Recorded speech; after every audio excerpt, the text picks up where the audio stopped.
The School of Ultimate Leadership is India's first of its kind institution. It is dedicated to shaping authentic, relentless, and conscientious leaders in the public domain. Through our portfolio of leadership programs, Soul empowers individuals across the public sphere to lead with integrity, altruism, and a vision for a Viksit Bharat. Our vision is to enable authentic leaders to advance public good. We were launched nearly 1 year ago, on 21st February 2025, by the Honorable Prime Minister at our first leadership conclave that brought together eminent leaders to exchange ideas and inspire future leaders such as yourself. Today, we would like to share some glimpses from the Soul Leadership Conclave exactly a year ago.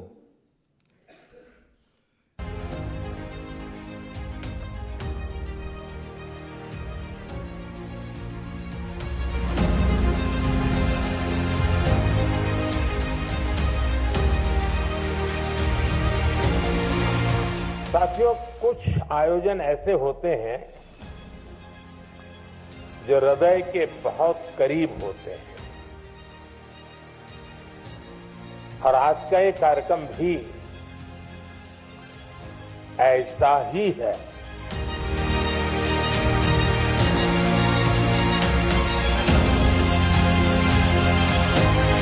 Leading from the front, leading from the back, ऐसा कुछ भी नहीं होता है। You always have to lead from the front. Because that can-do attitude is so important. कि हो सकता है, कर सकते हैं। हर रोज जब उठो तो बोलो ये हो सकता है, हम करेंगे।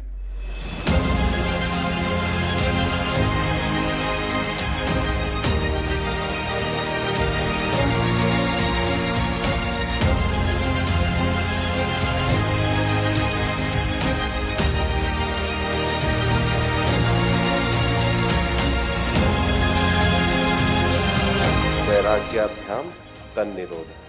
दो चीजें जीवन में जरूर चाहिए होती हैं, एक अभ्यास और एक वैराग्य।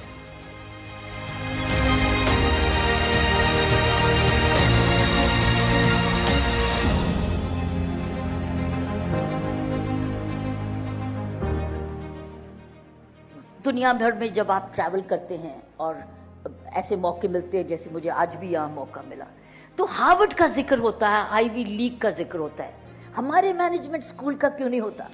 तो एक दिन होगा जब हार्वर्ड ऑफ द वेस्ट बन जाएगा और Seoul Harvard of the east बन जाएगा। If you make that little bit of difference in the way you do your work, you begin to get noticed. 2 days journey of Soul Conclave was incredible.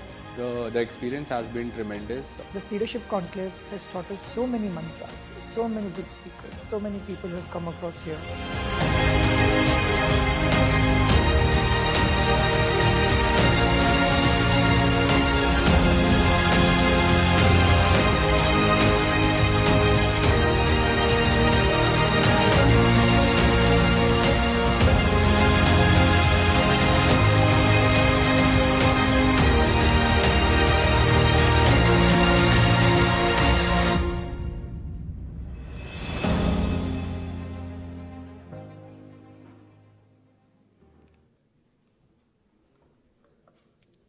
At Soul, I have often been asked, can leaders be made? It is a question young people always ask. Can leadership be taught? At Soul, we believe that leadership is a lifelong journey that can be learnt. And largely, it is through self-mastery. It can't be taught, but it can be learnt. Let us have another look at how the Prime Minister put it. साथियों, संस्कृत में एक बहुत ही सुंदर सुभाषित है, अमंत्रम अक्षरम नास्ति, नास्ति मूलम अनौषधम, अयोग्य पुरुषो नास्ति, योजकाः तत्र दुर्लभ। यानी ऐसा कोई शब्द नहीं जिसमें मंत्र न बन सके, ऐसी कोई जड़ी बूटी नहीं जिससे औषधि न बन सके, कोई भी ऐसा व्यक्ति नहीं जो अयोग्य हो। लेकिन सभी को जरूरत सिर्फ ऐसे योजनाकार की है जो उनका सही जगह इस्तेमाल करे। सॉल का रोल भी उस योजनाकार का ही है।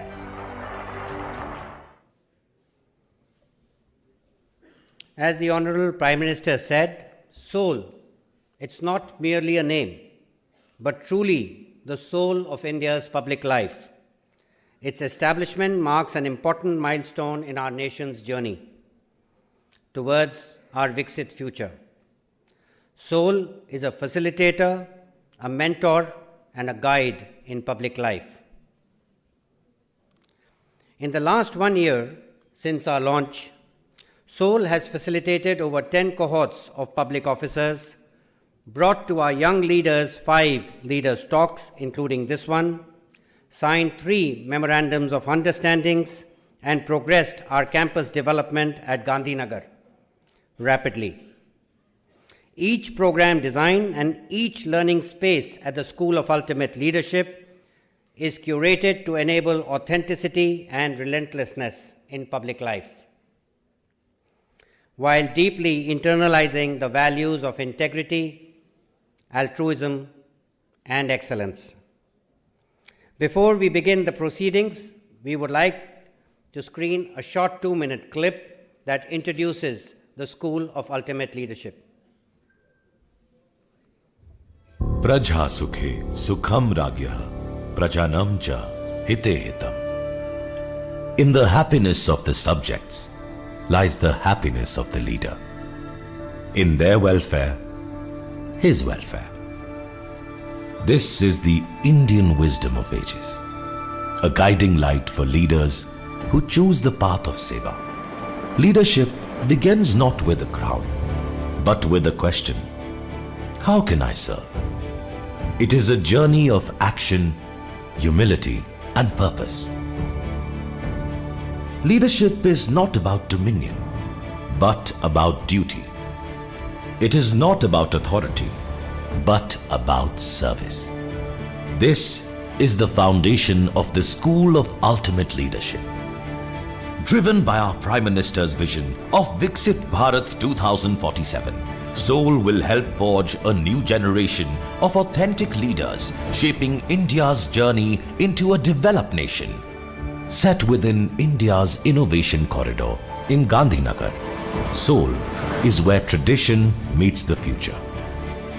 Inspired by the timeless circle of Indic knowledge, this campus is designed as an ecosystem where architecture itself becomes an enabler of dialogue, discourse, and deep thought.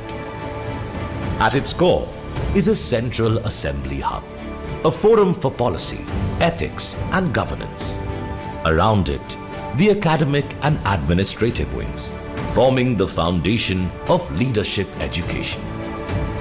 Here, the leaders of tomorrow will draw from India's timeless teachings, excellence, integrity, and altruism. These teachings will shape them for the greater good of the country. In this campus, the heart of leadership lies in listening, collaborating, and reflecting. Every detail of Soul is intentional. Green roofs, shaded courtyards, and intelligent design create an environment that nurtures both intellect and well-being. At Soul, mentorship is not confined to lectures. It is in the corridors, in shared meals, in the very spaces designed to cultivate dialogue and exchange ideas. Soul is not just an institution. It is India's commitment to shaping leaders for a future that demands wisdom, resilience, and vision.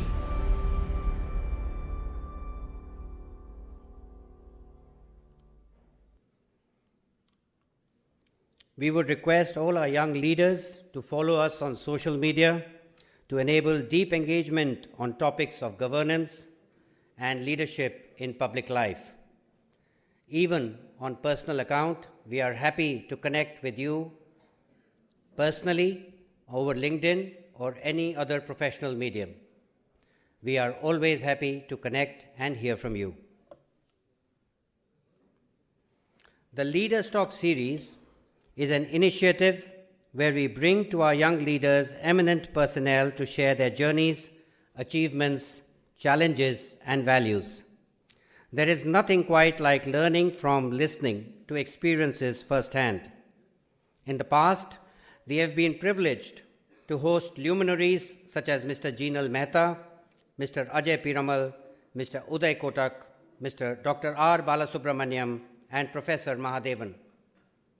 Today, as you know, we are privileged to host Sri Narayana Murthy, someone you already know and admire. But here's the exciting part. The inspiration continues beyond the stage today. We are joined today by other distinguished members you may get a chance to meet over lunch. Please allow me a couple of minutes to introduce these remarkable leaders to you. Dr. Adya is a former Union Finance and Revenue Secretary. He is a key architect of some of the country's most important economic reforms. You may wish to Google him. Currently, he wears several hats. He is the principal advisor to the Chief Minister of Gujarat, chairman of the Gujarat Administrative Reform Commission, the non-executive chairman of the Gujarat Alkalis and Chemicals Limited, the Gujarat Mineral Development Corporation, and others. But most importantly, he is a mentor to many and an inspiration to millions. Academically, he is associated with a number of educational institutions, including being the Chancellor of the Central Gujarat University and the Indian Institute of Management, Bangalore, as a member of Board of Governors. You may wish to interact with him to know that governance can be guided by values. Our conversation today will be guided by a voice that asks bold questions and seeks honest answers. From the ruffle there, I know you know him. Mr. Chaudhary has spent decades shaping national discourse through fearless journalism and deep public engagements. He is one of India's most influential journalists. Known to connect complex issues with the curiosity of the youth and the conscience of the nation, he would be our anchor this morning.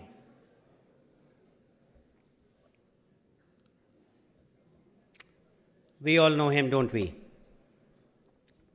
But to complete the formality, Mr. Murthy is the founder of Infosys and the man who helped put India on the global technology map. He built a world-class company on the pillars of transparency, trust, and long-term vision. From a small startup with borrowed money to a global technology giant, his relentless journey defines the power of vision, integrity, and his core values. Mr. Murthy is not just a founder of Infosys. He's a role model for ethical entrepreneurship in India. His journey teaches us that success and values can indeed grow together. Today, we all stand much to benefit by listening to his experiences firsthand. May I request all of you in the audience to please maintain silence and decorum as we await the arrival of the dignitaries to the convention hall. Thank you.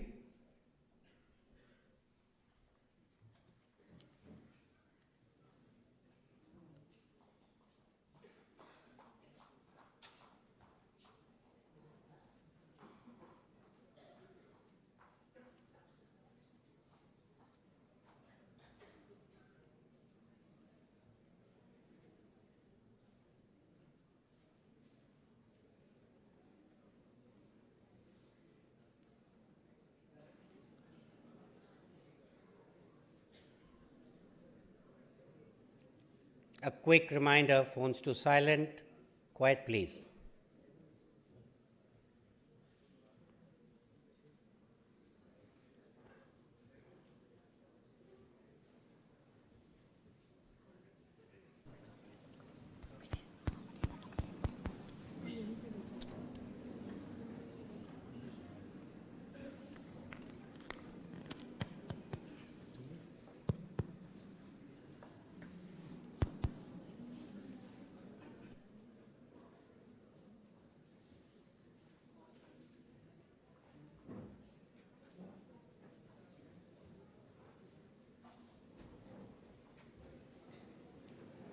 Please be seated.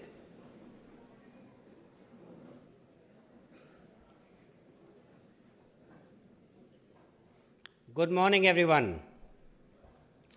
On behalf of the School of Ultimate Leadership, it is our privilege to welcome Mr. Murthy and our anchor,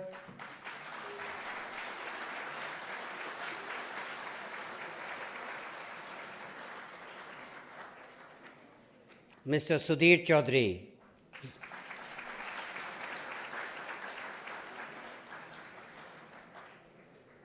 I was going to request you for a huge round of applause, but I think that's been done. May we have another round of applause?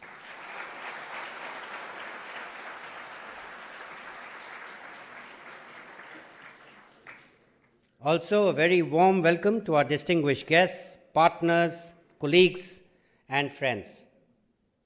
This event is co-hosted by the University of Delhi, and we extend our heartfelt gratitude to them for helping us curate this very special experience.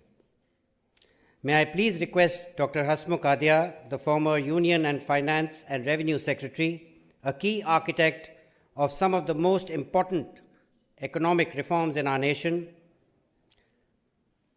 currently the Principal Advisor to the Chief Minister of Gujarat, Chairman of the Gujarat Administrative Reforms Commission, the Non-Executive Chairman of the GMDC, the Chancellor of the Central University of Gujarat, and the Vice Chairman of the School of Ultimate Leadership to please come on stage to welcome our guests and introduce Soul. Sir.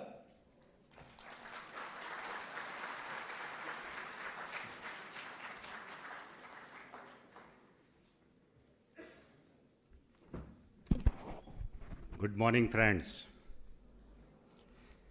A chief guest for today's lecture, today's Sol session, Shri Narayana Murthy ji, the chief anchor, Mr. Sudhir Chaudhary. Unfortunately, the Vice Chancellor of Delhi University is not here today because he had a parliamentary committee engagement. But I would like to remember him, Mr. Yogesh Singh, Professor Yogesh Singh, the Vice Chancellor, the faculty members, the heads of various institutions of Delhi University, my dear colleagues from SOL, the director, Mr. Saurabh Johri, and the joint CEO, Mr. Commodore Gaurav,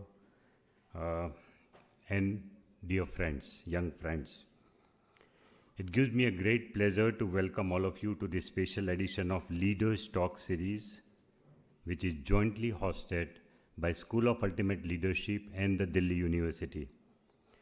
It's my great pleasure to warmly welcome Shri Narayana Murthy to this gathering of young leaders.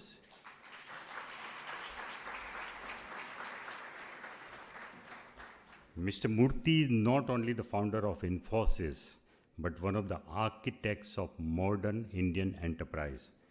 from humble beginnings to building a globally respected institution. His journey embodies vision, perseverance, and ethical leadership. Beyond building one of India's most respected global enterprises, Mr. Murthy has also shared his wisdom through several acclaimed books, including A Better India, A Better World, The Wit and Wisdom of Narayana Murthy, and A Clear Blue Sky, offering timeless lessons on leadership, values, and purpose to generations of young leaders. What makes his story truly powerful is that he proved to the world that values and success are not opposite, but they are partners. He has got many accolades, as we know, and you can imagine what a proud he would feel that his own son-in-law also became the Prime Minister of UK, a country which once ruled India. So I'm sure it's a great honor to have you here, sir. And your life continues to inspire even today millions of young Indians to dream boldly, to act responsibly, and to lead with integrity. We are really grateful to you, sir, for your presence today and for sharing your life lessons with our young leaders. I also extend a warm welcome to Mr. Sudhir Chaudhary, a dear friend, who will be anchoring today's conversation. Mr. Chaudhary is among India's most influential journalists and communicators. Through decades of fearless journalism, he has helped shape Indian national dialogue on governance, leadership, and society.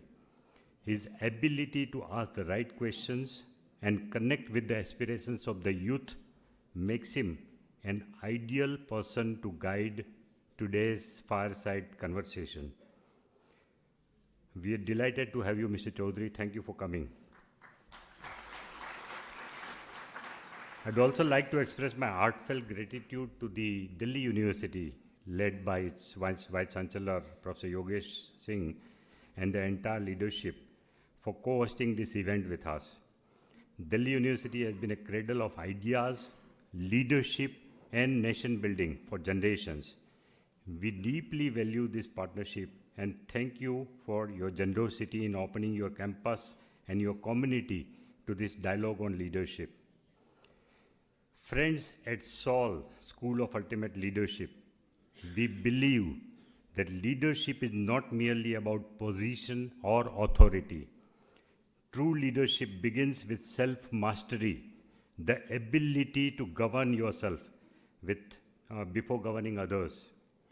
Leadership is a lifelong journey of learning, reflection, and service.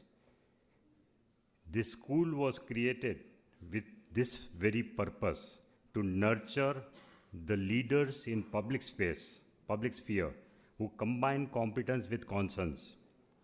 SOL is not merely an institution, it is a movement, a bold step towards cultivating authentic, value-driven leadership for the greater good of the country. In an era where leadership is often inherited rather than earned, SOL seeks to create a new paradigm, one that nurtures individuals with merit, commitment, and an unshakable passion for public service. The lessons of leadership are treasured in our own Indian wisdom. It will be our goal to use that knowledge base fully in all our programs. SOL is a Section 8 not-for-profit company. It's an organization, not-for-profit, with 7 distinguished promoters, Mr. Sudhir Mehta of Torrent Group, Mr. Deepak Parekh of HDFC, Mr. Uday Kotak of Kotak Mahindra Bank, Mr. Sajjan Jindal of JSW Group, Mr. Pankaj Patel of Zydus Life Sciences, Mr. Dilip Sanghvi of Sun Pharma, and Mr. Sunil Mittal from Bharti Airtel Limited. Our 22-acre campus at Gandhinagar on the outskirts of GIFT City, the foundation of which was laid on 14th of February 2025, is progressing on schedule. This beautiful, one-of-its-kind institution would be about 80% green. It aspires to have a platinum IGBC rating and embodies creative learning spaces. The RCC work is more than 85% complete, and the campus is likely to be commissioned mid next year. The leadership programs at SOL will empower aspiring youth, political leaders, and civil servants to lead with integrity, altruism, excellence, and a vision for Viksit Bharat. Our flagship programs, and some of you might be interested in this, our flagship program is going to be Youth Political Leadership Program, where we will try to train young people aspiring to get into politics. This will be our flagship program. The admissions for this shall open this year, means sometime in September of 2026, and the program will commence next year, sometime between July and September of 2027. This will be our flagship program of a longer duration. It will nurture the next generation of political leaders, thereby making politics accessible, achievable, and aspirational, even for those who do not have a background or legacy in politics. As the Honorable Prime Minister has said, SOL is meant to be a facilitator, a guide, and a mentor in India's journey towards Viksit Bharat. Once again, I warmly welcome Mr. Narayana Murthy and Mr. Sudhir Chaudhary to this Leaders Talk series. May I request you, sir, to please take the stage. Please.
Good morning.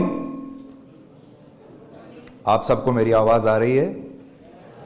Okay. I know it's a T20 era and the attention span is really going down, but I will urge all of you to take it not just like a classroom where Mr. Narayana Murthy will give you some tips about leadership, about your future, but take it like an experience.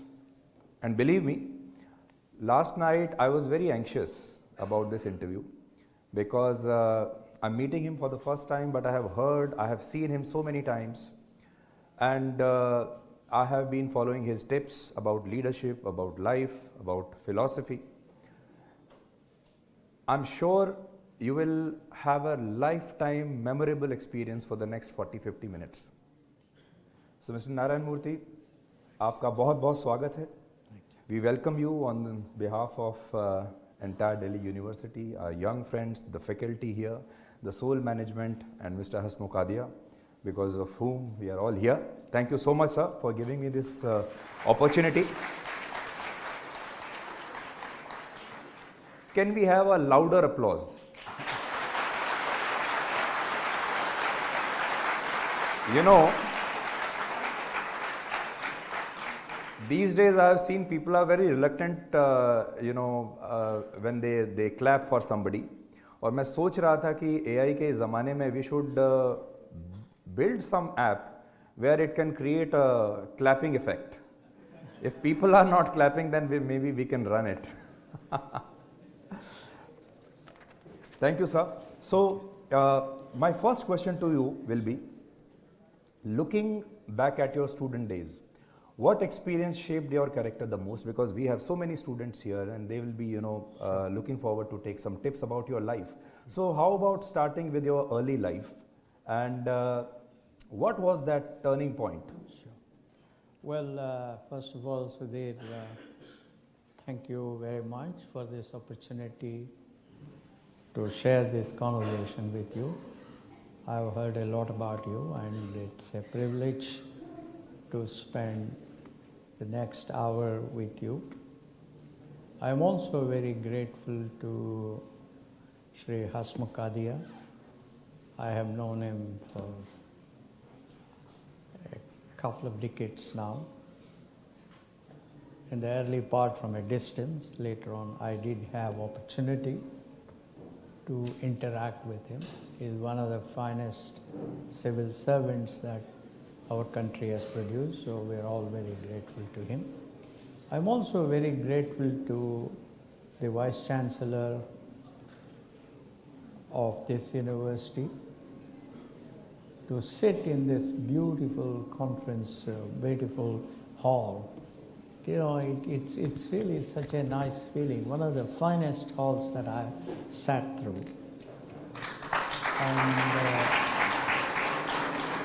And most importantly, to be able to spend an hour with India's most important asset, which is our youth.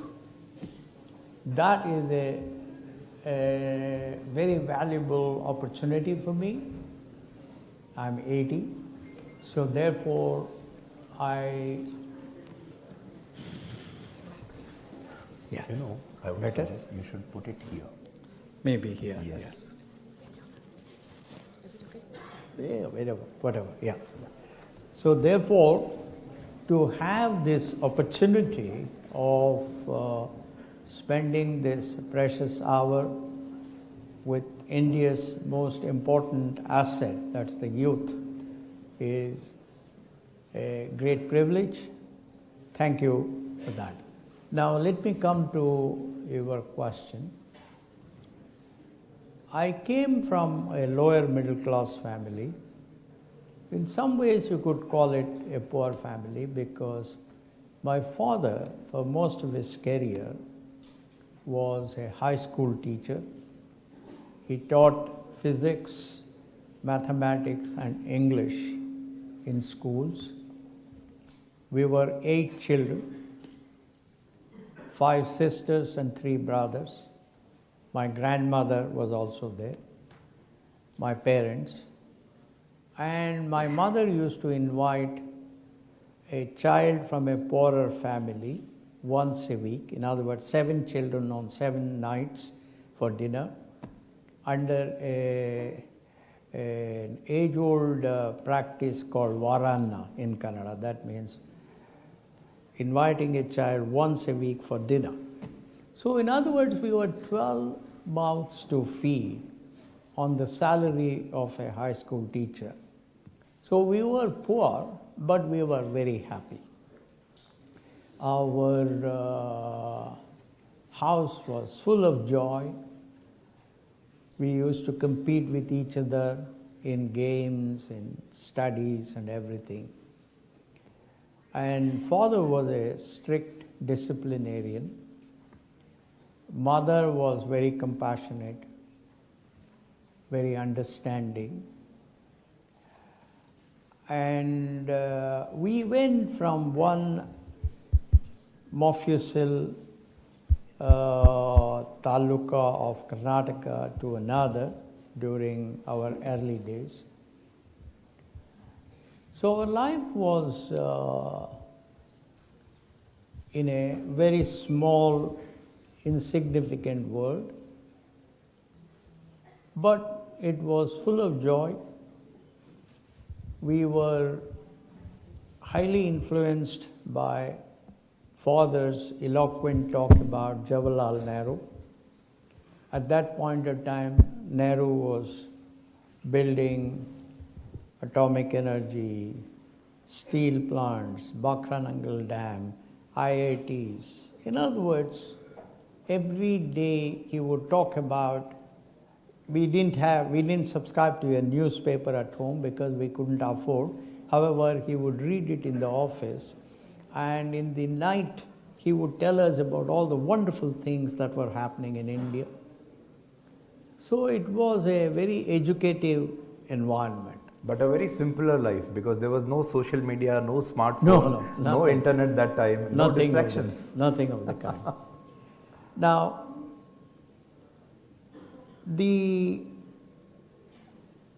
when I was in my high school second year, which those days was the 10th grade, high school was 11 years, pre-university was 1 year. So I was in a high school called Shardavilas High School in the city of Mysore. And we had a headmaster, Sri K.V. Narayan, KVN we used to call him. He used to teach us chemistry. He was a strict disciplinarian. And one day he was conducting an experiment, and he was to use common salt or sodium chloride for that experiment. And he was to put a little bit of sodium chloride or common salt into a test tube, and he was being very careful about how much of common salt he put into the test tube. And a classmate of mine who was sitting in the front bench along with me, he burst out laughing. So KVN came to our bench and he asked him, "Young man, what was it so funny about what I was doing? Why did you burst out laughing?" Children in general are more honest than elders. And therefore this young man of 14 years, he said, "Sir, you were so stingy with common salt, which is so inexpensive. That's why I burst out laughing." Then he said something which in some way shaped my career, my values with respect to the community, with respect to the public governance, etc., all of that. He said, "Young man, remember that this common salt belongs to this community of Shardavilas High School. It belongs to you, it belongs to every student in the class, that is 60 of you. It belongs to me, it belongs to every section of this high school. It belongs to every staff member, every peon, everybody. Therefore, this is community property. I have to treat this property with utmost care." And he said, "Look, at 5 o'clock the class is finishing. That was the last period, 4 to 5.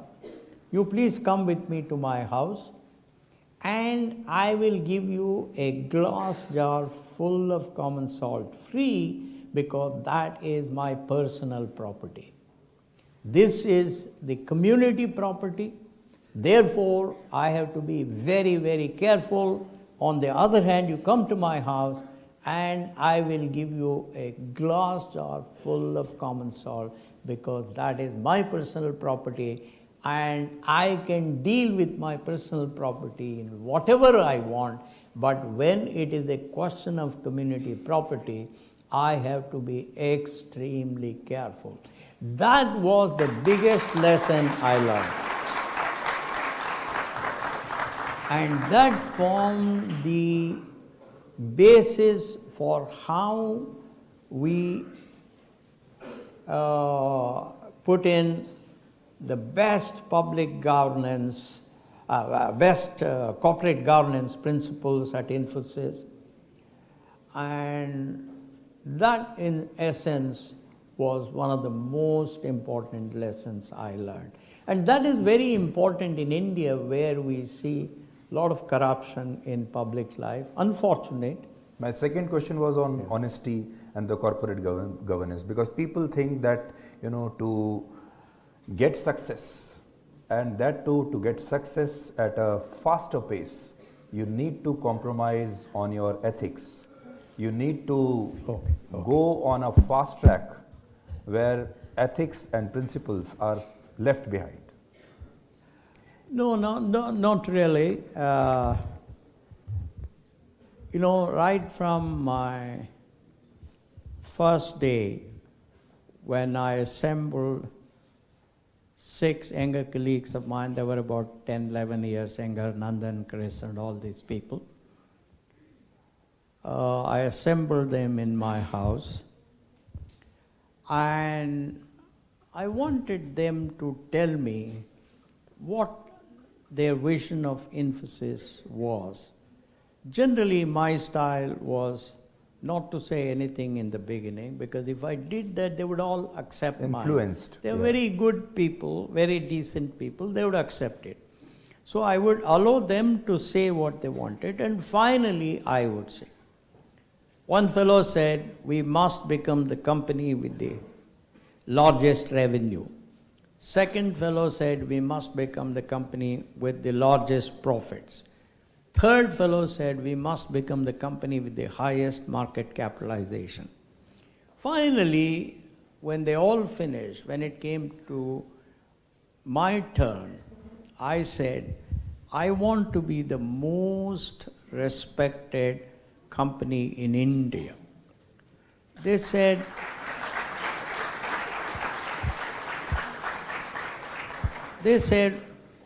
how does it help us in terms of revenues, profits, and all of that? I said, look, if we want to seek respect from our customers, we must deliver what we promised on time, within budget, and exceeding the quality that they expected. If we did that, we would get more and more business from that customer. They will refer us to other prospects, and therefore our revenue will grow easily. Do you think revenue is a byproduct? When your main aim is not money and revenue, your main aim is the quality and to keep your word in the market. Revenue it becomes a byproduct. Yeah, well, and it comes automatically. Respect is the main objective. Respect should be the main purpose of any company, because if you are respected, revenues will come. Then I said, good employees will join you. They will stay with you long, and they will also recommend other good employees to join your company. And therefore, you will become stronger and stronger. If you sought respect, then you will not violate any laws of corporate governance. You will not create any related party transactions. Therefore, more and more long-term investors will stay. If you sought respect from vendor partners, they will help you in the time of your financial difficulty, and they will extend the payment terms. If you sought respect from bureaucracy and political leadership, they will look at you with sympathy and appreciation and create policies that will help your industry grow. And finally, I said, if you seek respect from the society, all the stakeholders form part of the society, and therefore you will go further. And therefore, my belief was that if every corporation in the country were to seek respect as the most important objective, money will automatically come, profits will come, market capitalization will come, customers will come, good employees will come, good investors will come, and then growth becomes easier. That is my belief. As we know, sir, you started Infosys with an initial capital of 10,000 rupees. Yeah. And you had very limited resources. What was the most difficult time of your life, and maybe the hardest leadership decision you took? Well, I think that is another very important question. It was in the early years of Infosys, 1995. We had been working with a very well-known Fortune 10 corporation from the US. Their style was to come once in 5 years and renegotiate prices down. There were 4 or 5 Indian companies, of which Infosys was one of them, who had been assembled in different rooms in Taj Residency in Bangalore. They would go from room to room and say, they have reduced it by this much, you have to reduce further, etc. That was the standard technique. But when our turn came, again, I listened to all my youngsters. All my youngsters wanted us to continue at reduced prices. Those days there was no mobile, so I went out into the lobby. I used the landline, called my wife and said, look, I know you're doing a great job of bringing up our children, but I'm going to take an important decision now, and I will most probably be spending 200 to 250 days in a year traveling in our markets, US and Europe, and you will have to take even greater responsibility for children. Of course, as always, she said, no issue at all. So I came back, and despite all my younger colleagues wanting to continue the relationship with that Fortune 10 company, I said very respectfully, I declined to continue, because I told that customer that if I were to reduce the prices for you, actually you will suffer, because we will not be able to invest enough in attracting good employees, in providing reasonable compensation to them, in providing good training to them, in creating good technology and physical infrastructure, in R&D, in quality and productivity, etc. Therefore, by taking this short-term decision of reducing the price, you will actually suffer a lot more in the medium and long term. And as an honest person, I don't want to do that, and I'm telling you right now. And therefore, I very respectfully decline to agree to your terms, and we will part with it. Please tell us to whom we should transition all the work that we are doing, and we will do it. At that point of time, this customer formed 25% of our revenue, and we had gone public just 2 years before that. And everybody told me that it was the most risky decision that I took, it was the most dangerous decision that I took, and I should not have done it. But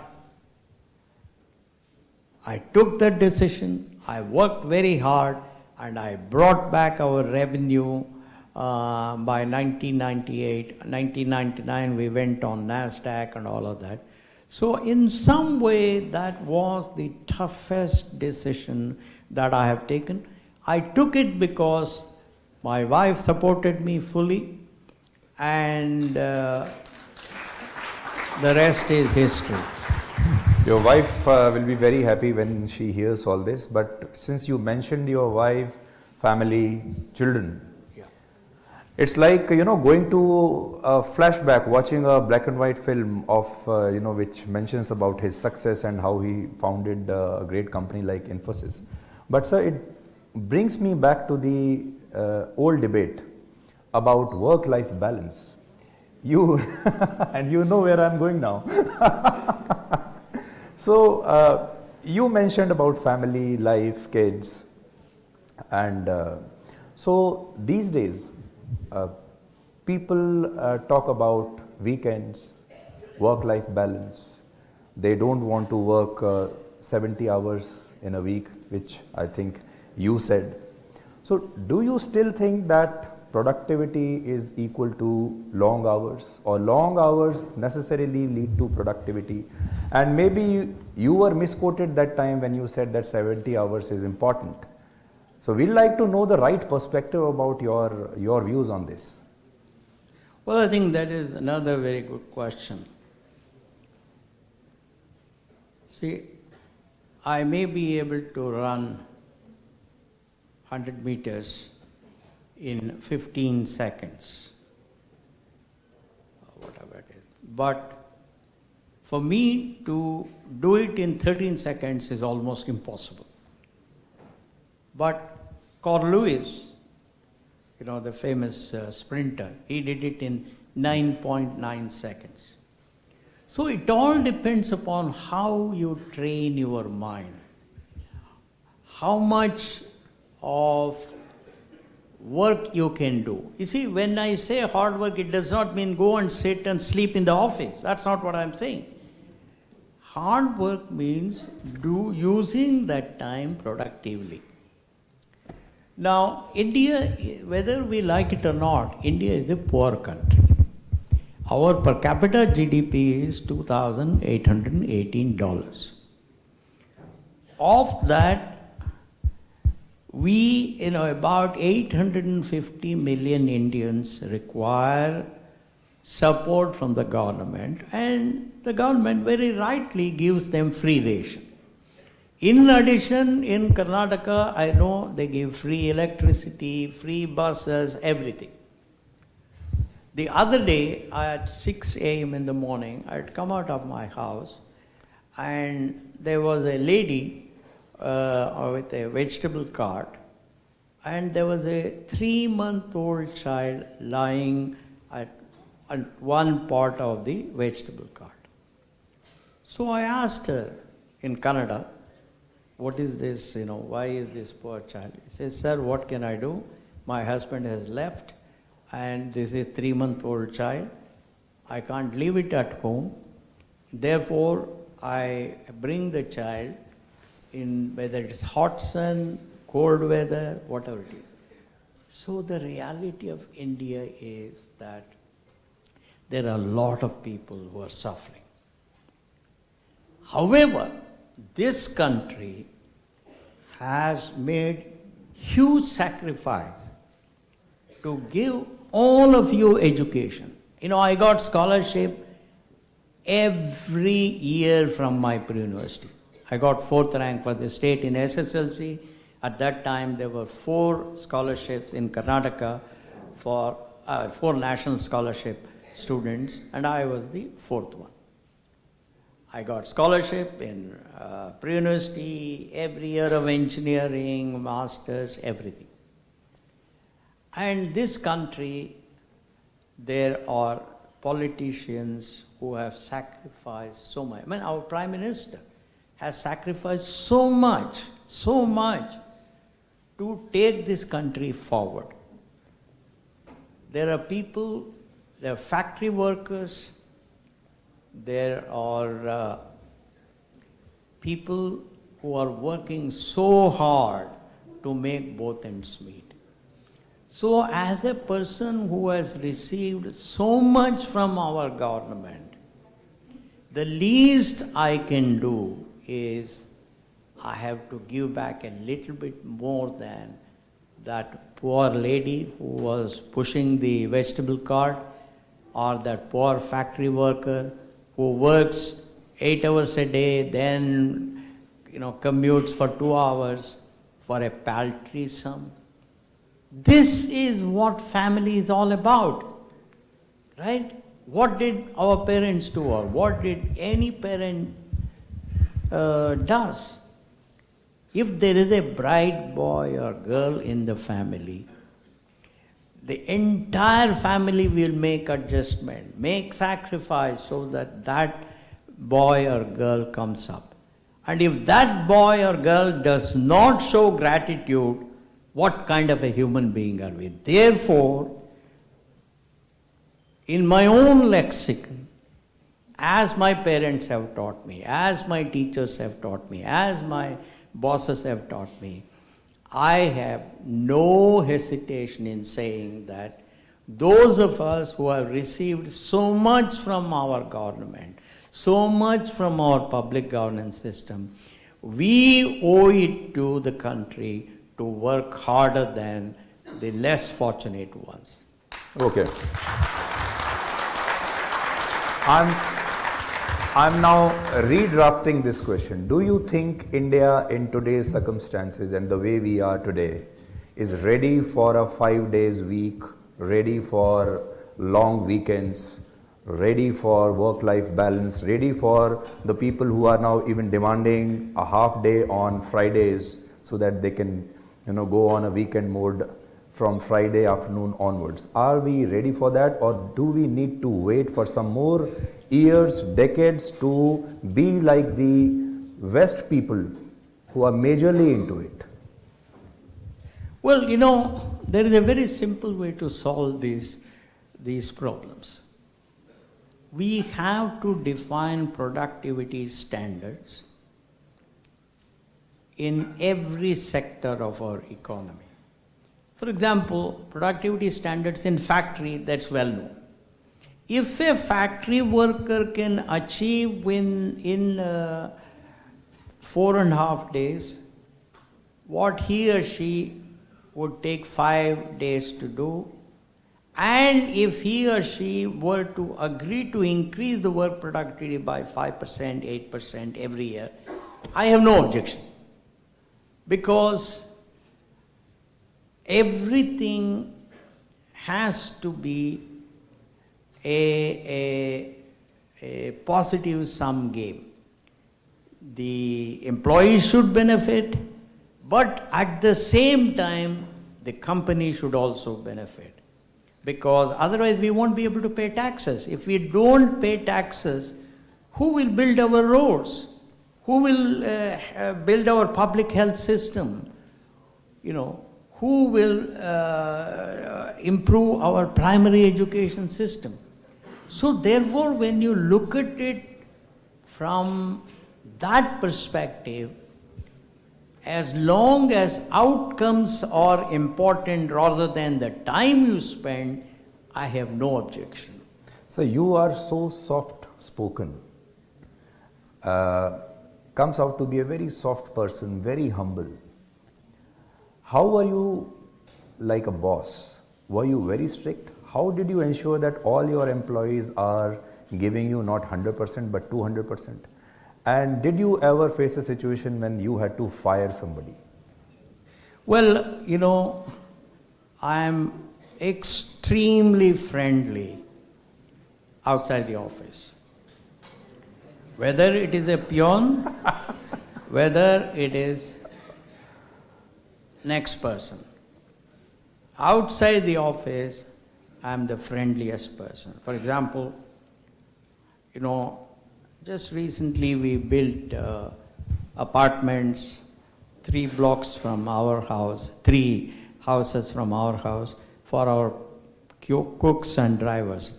It is exactly the same as my house.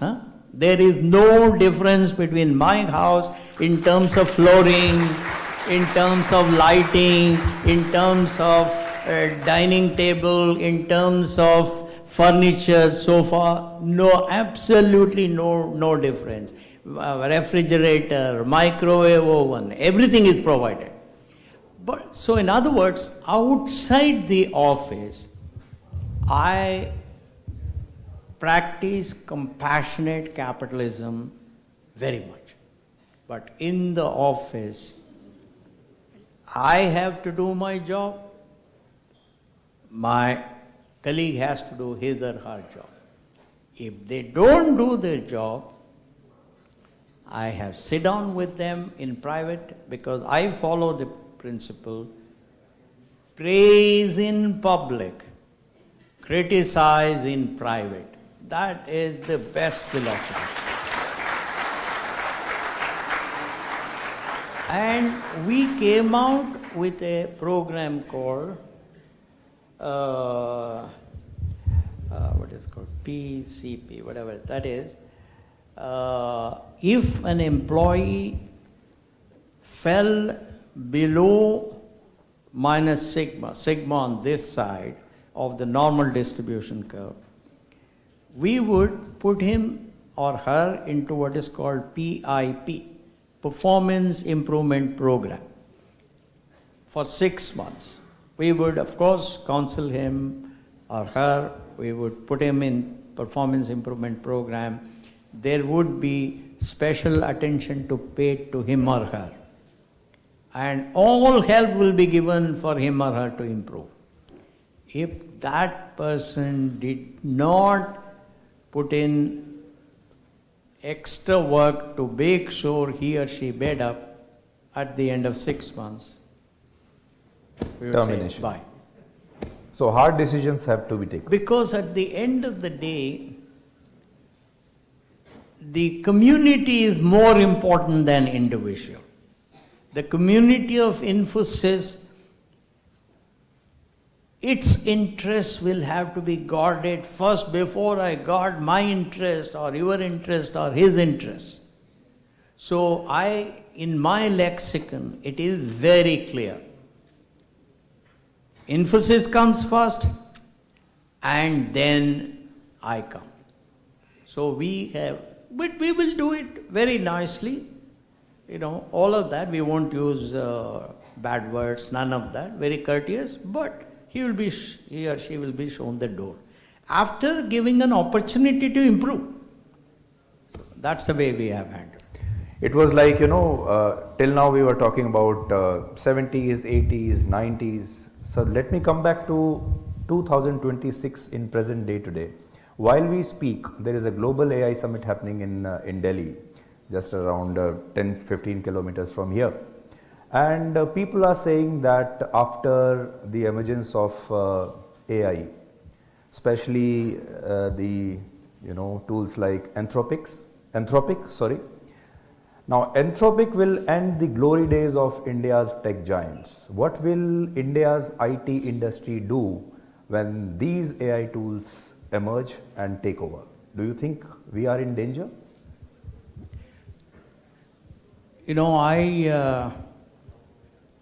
I've always believed, and I continue to believe, like my friend Stephen Wolfram.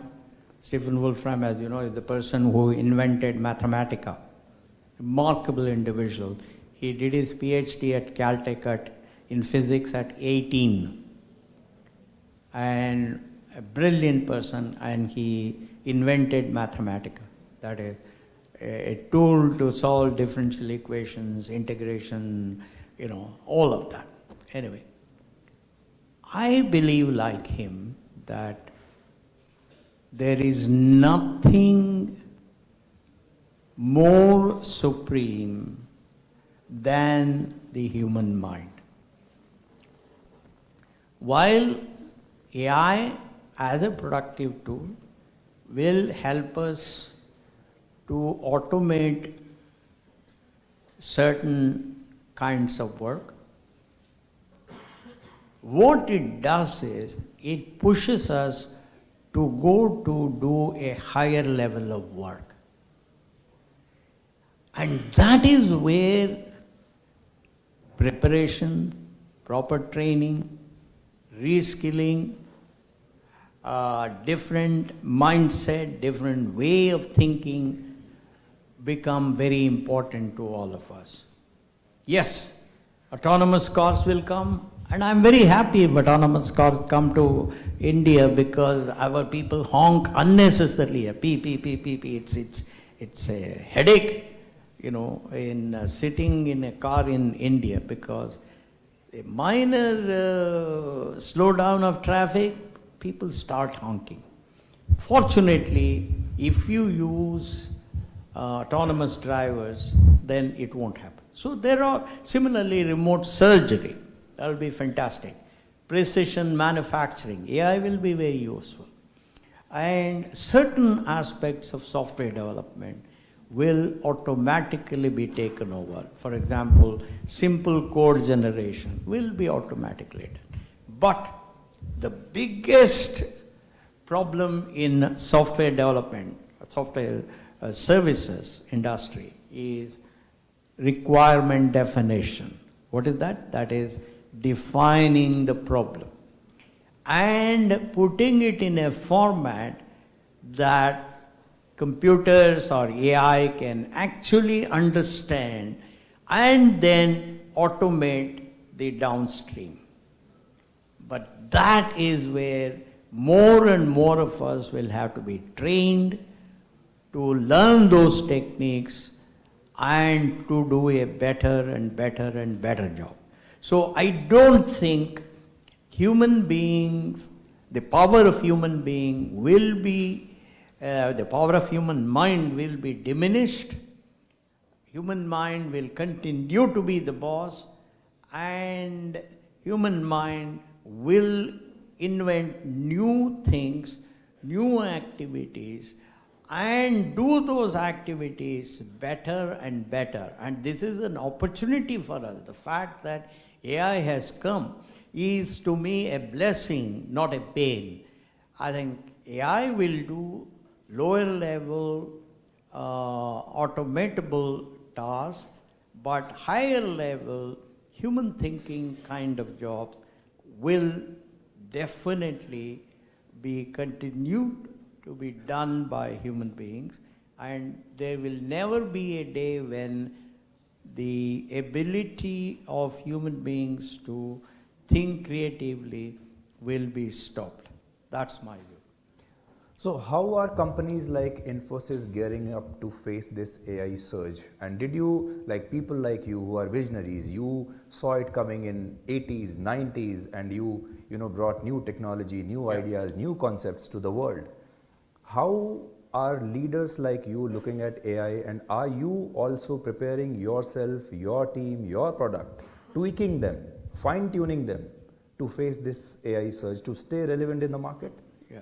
It's not fair for me to go into the details because I retired from Infosys in 2014. In the best traditions of public governance system, we at Infosys too, we said once you retire, you don't go. You don't interfere. You don't participate. Only when they invite you, you go there. So therefore, I go to Infosys only when they invite me. Otherwise, I don't participate. Having said that, I think the key to all these things is to remember one thing. Change is constant. Our technology changes rapidly. Business models change rapidly. New industries come up. Therefore, the most important thing is for our youngsters to improve their learnability. What is learnability? Learnability is the ability to extract generic inferences out of specific instances and use them in new unstructured situations to solve new problems. So our focus at Infosys has always been, right from the time we founded it, is to teach our youngsters learnability. That is, how do you learn a new technology? How do you learn new domains? How do you learn new customer practices? So my own belief is that a company like Infosys, which has had a strong foundation on learnability rather than knowledge, we never taught a certain language. We didn't teach C or Python or whatever it is. What we taught them was, what are the kinds of algorithms that we use? What are the attributes of each class of algorithms? What are the kinds of problems that these algorithms can solve? What are the do's and don'ts of those algorithms? So in an environment where the focus is on learnability, our youngsters, I do believe, will be trained pretty well to handle change, and they will not become redundant. As long as they're willing to work hard, as long as they're willing to learn new things, as long as they're able to exercise their mind. Okay. So, we can take few questions from the audience. We can take two, 3 questions. Yeah. Yeah. No problem. I have only one request. It should be a girl first and then a boy, alternately. Okay. Yeah. No, it has to be a girl first. So. And introduce yourself, what you're doing, what you're studying, and then name. I can see a hand there. Yeah. Please. Good morning, sir. Yeah. I'm Ghratachi Yadav. I'm from Faculty of Commerce. I'm a first year MCOM student. I wanted to know that what Sir Murthy believed as young Narayana Murthy in the journey of building Infosys, and which should be believed in everyone sitting here around the corner, wherever one is, to be the young future leader. Thank you. That's my question. No, can you please put your question in a simple sentence? I'll tell you, we Indians somehow have this habit of using very complex sentences. Let's have it as a simple sentence, kindly. What is the question? The question is, what did you believe in yourself in the journey of building Infosys as a young Narayana Murthy? Oh, thank you. I think it's a good question. Whatever beliefs we embraced were the product of our culture. That is, what our parents believed in, what our grandparents believed in, what our siblings believed in, what our early teachers taught us, what our early bosses taught us. By and large, that's how your belief system gets built. And right from the beginning, my father was a person who believed in constant improvement. For example, when I got the 4th rank in SSLC in 1960 or so, I went to him. He didn't congratulate me, he didn't smile. He said, "What happened to the other three ranks?" And he went away. And I was completely upset. I went to my mother. I said, "What is this? I've got 4th rank out of 2 lakh students, and this man didn't even congratulate." He said, no, that is his way of encouraging. That's what she told me. Okay, next question. So then as I got 3rd rank in pre-university, at that time I didn't go to him. But the point is, father taught constant improvement. So I think our belief was, you can do it if you use your mind, if you work hard, if you have good values. That was our belief. That's what my parents and my teachers taught me. Now it's a boy. Yeah. Good morning, sir. I am Krishnan Singh, and student of Electronics and Communication, Faculty of Technology, Delhi University, and one of the co-founder of Cube Sanchar, which is a space tech company. I want to ask a question that can deadline be a compromise in leadership while still maintaining respect and credibility? As you mentioned that you are building a company not for the profit but for the respect. So can a leader be compromise a deadline with the respect and the credibility of as a leader of the employees? Say it in a simple sentence. Okay. So I mean that there is a deadline for a particular work you have provided to a employee, which is a good. Deadline for what? For any work. Okay. For any task or a work you have provided a deadline, there is a deadline. Yeah. But you know that it might not be finished at that time. So will you be strict to the person you have to finish that work in that time only, or you will provide some extra time? No, simple, work harder. Work more. If the deadline is there and you think that you won't be able to finish, work 2 hours extra. Make sure that you as the leader lead by example. If you did it, your colleagues will also do, and you will complete it.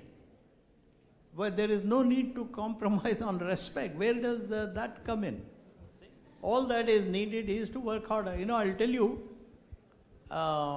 in China, there is a very famous saying now. It's called 996.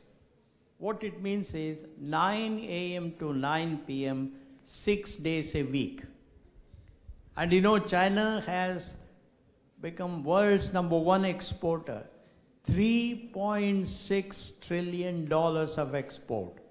And China, for the first time in the history of this planet, created a trade surplus of $1.2 trillion.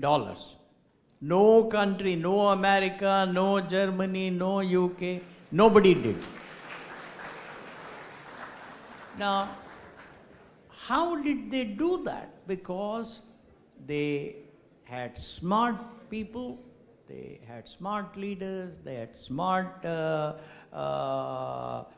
corporate leaders, they had smart employees. They realized that yes, we are smart, but we need to work harder. And I'll give you another example. My brother-in-law, my wife's younger brother, is a very famous professor of astrophysics at Caltech. Caltech, as you know, is #1 in physics in the world. And he has produced 77 papers in Nature. If somebody produces 2 or 3 papers in Nature, he or she is considered big. This fellow has produced 77. Once I asked him, Srinivas, what is the secret behind this kind of achievement? He said, it's very simple. People around me are all as smart as I am. Therefore, I have to work slightly harder. So I work hard and I am able to succeed better. Yeah. So that's all there is to it, nothing more. So work hard, harder, and don't compromise on deadline. Last question we can take now. दोनों क्षेत्र के महान विद्वानों को मेरा नमस्कार. Now a lady. No. Now a lady. You see, this is the indiscipline of Indians. Right in the beginning, I explained. I thought people understood basic English, but once again, the fellow is trying to violate that. Break the line. Good afternoon, sir. I'm Yashasvi Singh from Faculty of Technology, first year student of Computer Science.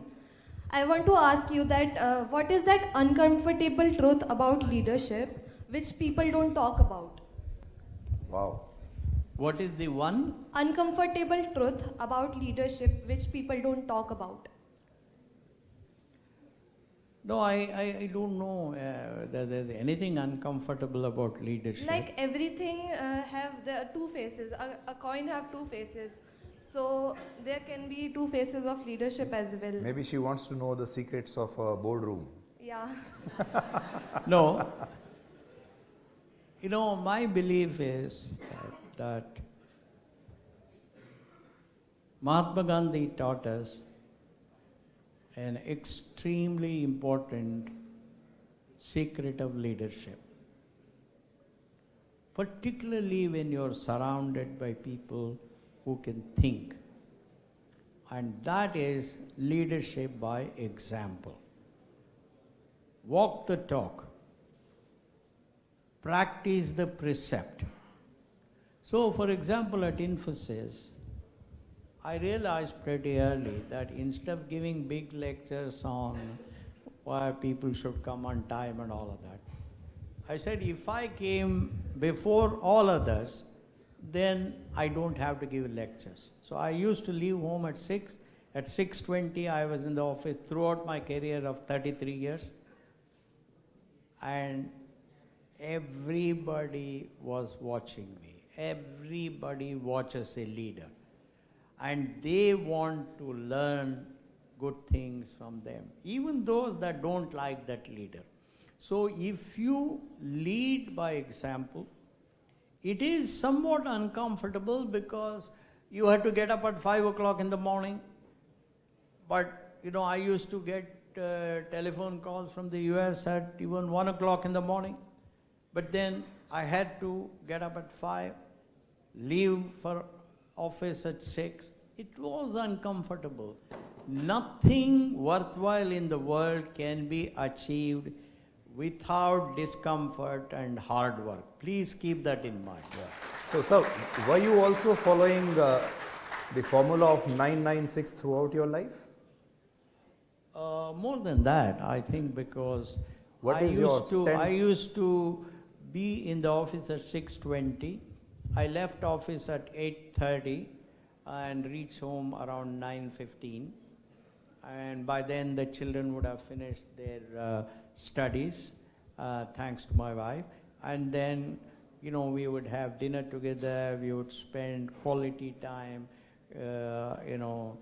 discussing how their school went and all of that. And 3 times a week I used to take them to restaurants because I wanted to in some way incentivize them. So was it a, what should we call it, 15-15-7 formula? 15 hours a day, 15-15-7? No, I would say 14 into 6. I used to work 6 days a week. And Sundays I used to work half a day.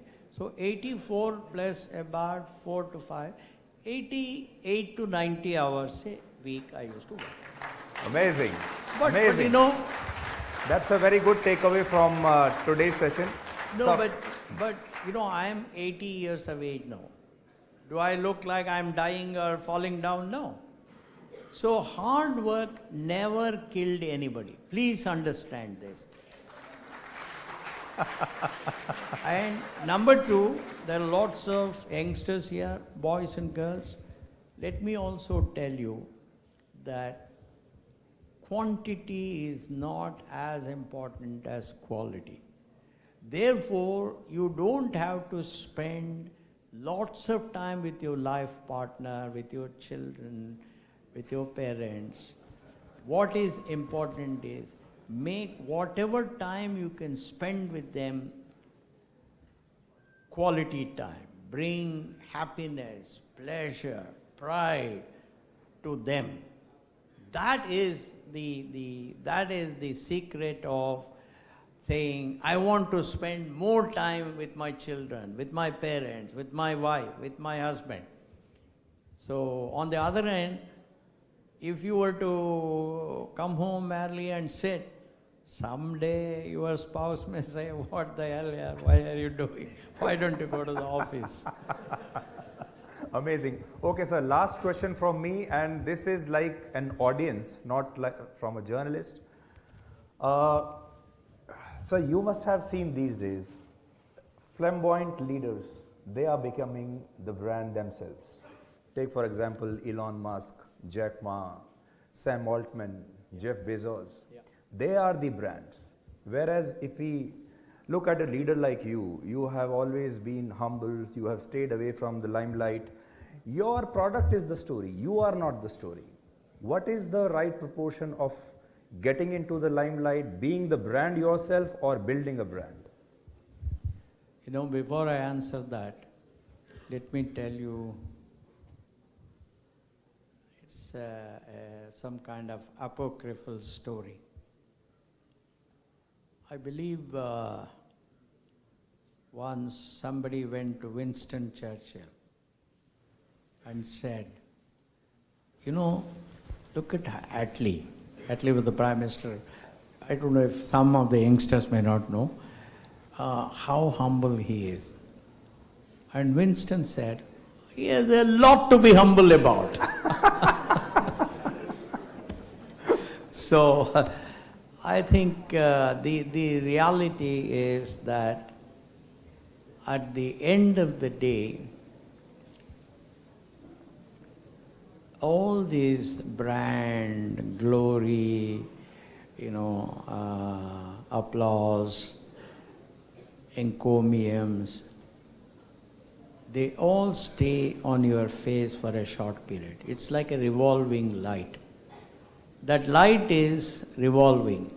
For a short period, it will fall on your face and then it will go away. So, the most important lesson for a leader is to remember that all these encomiums, appreciation, slogans, great words, all of that, that's all transitory. Therefore, when that light falls on your face, it is very important for you to be humble, to be courteous, and to be grounded.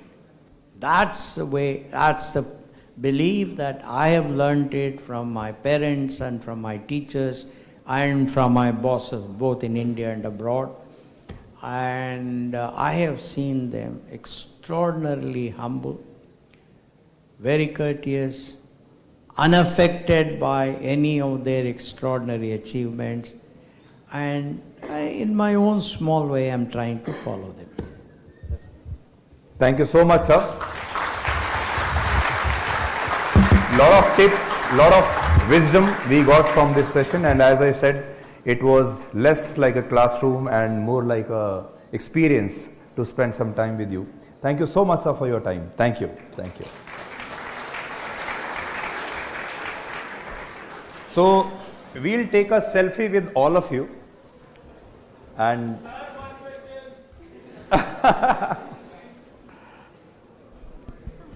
yeah. We'll take them in the backdrop. This way? Yes. We just wait for a selfie moment, or you want to do it now?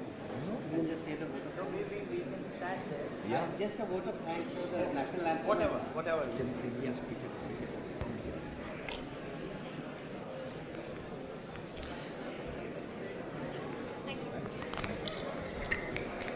Thank you.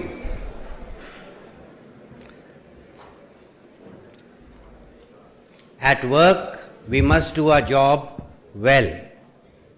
If we all do our duty and do it well, Bharat will be unstoppable. That's what we got today.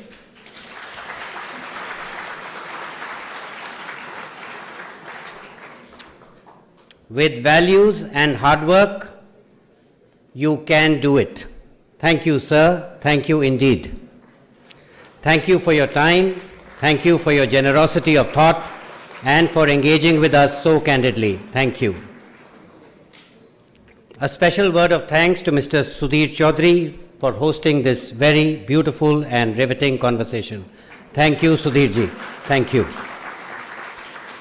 A special word of thanks to Dr. Hasmukh Adhia, whose vision continues to guide us, and also to Team Soul and our larger team of volunteers from the University of Delhi and our volunteers from Mera Yuva Bharat, without whose dedication this event would not have been possible. Thank you. We also extend our gratitude, our very deep gratitude to our co-hosts, the University of Delhi, and to Professor Yogesh Singh and his leadership team for their gracious support for hosting us in this beautiful auditorium.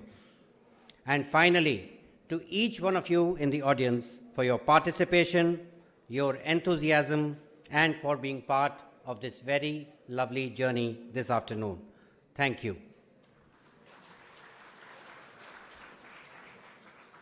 May I now invite Professor Rajni Abhi, Director, South Campus, Professor Payal Mago, Director, Campus of Open Learning, and Mr. Saurabh Johri, the CEO of School of Ultimate Leadership, to please come on stage for a short felicitation ceremony.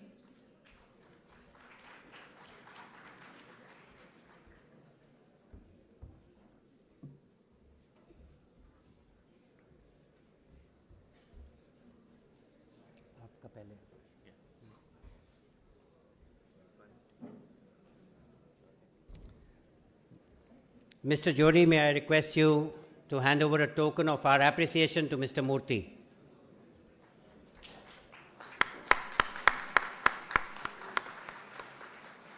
Mr. Johri, may I request you to felicitate Mr. Chaudhary?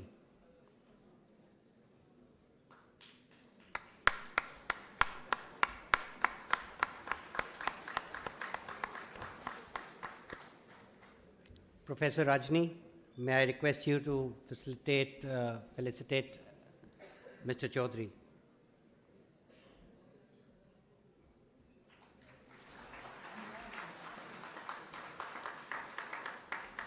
Professor Payal, could you please do the honors on the behalf of Delhi University?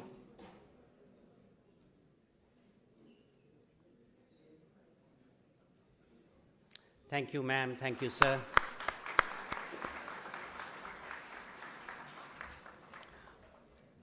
A small felicitation also for Dr. Radhya and Ms. Radha in the audience. Professor Haneet, could you please do the honors?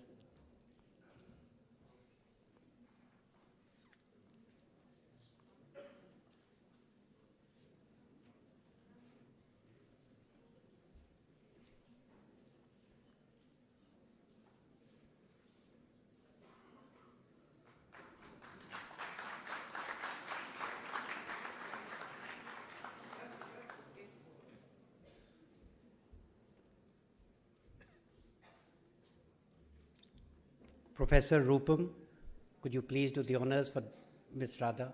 Please, ma'am, it's just a token of the University of Delhi would appreciate your presence.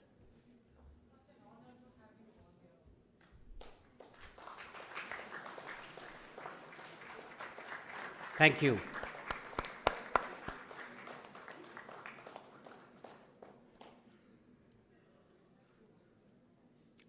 Thank you, everyone. May I please request you to rise for the national anthem.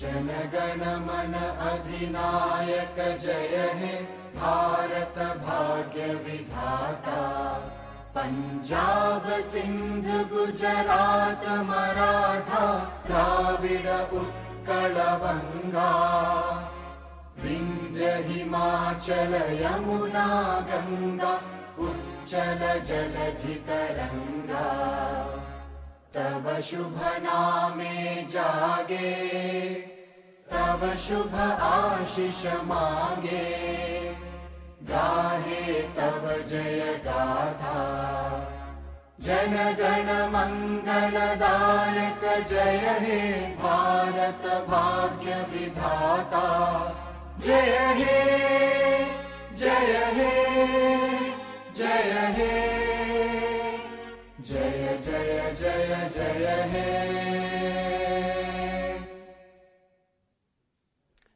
A selfie moment. Sudhir, a selfie moment, please. A selfie moment for Mr. Sudhir Chaudhary with everyone. Sir?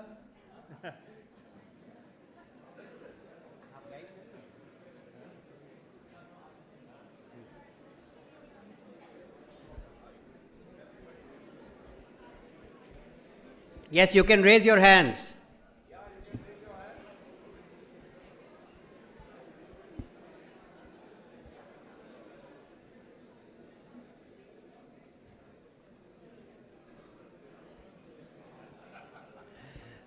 Thank you, everyone.